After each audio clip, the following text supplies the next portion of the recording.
საუბრები გენდერზე ეთნიკურად აზერბაიჯანელი მოსწავლეებისთვის დღეს გარდაბნის მუნიციპალიტეტის ნაზარლოს საჯარო სკოლაში ორგანიზაციამ ჟურნალისტთა ქსელი გენდერული თანასწორობისთვის საუბრები გენდერზე გამართა.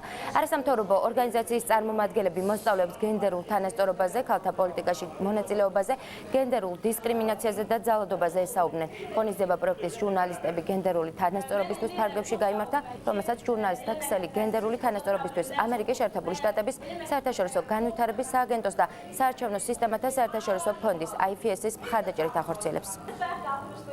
ძალიან მნიშვნელოვანი ამ თემაზე საუბარი სკოლის მოსწავლეებთან, რათა მათი ცნობიერება თავიდანვე მიეჩვიოს გენდერული თანასწორობის პრინციპებს და თავიდანვე ამ პრინციპებით აღიზარდეს. პრობლემა ქვემო ქართლის აზერბაიჯანულ ეთნიკურად აზერბაიჯანელებში ძალიან მნიშვნელოვანია. ქალი აქ ძალიან დაბალი სოციალურად ძალიან დაბალ ფენას წარმოადგენს.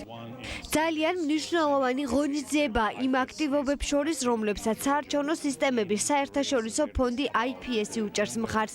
ეს არის გენდერული საუბრები, რომელშიც ჩართულები არიან მოსწავლეები, ამ შემთხვევაში ეთნიკური უმცირესობების წარმომადგენლები. ჩვენ იმედი გვაქვს, რომ შევძლებთ ნეგატიური განწყობების შეცვლას, რომელიც დაკავშირებულია გენდერულ სტერეოტიპებთან.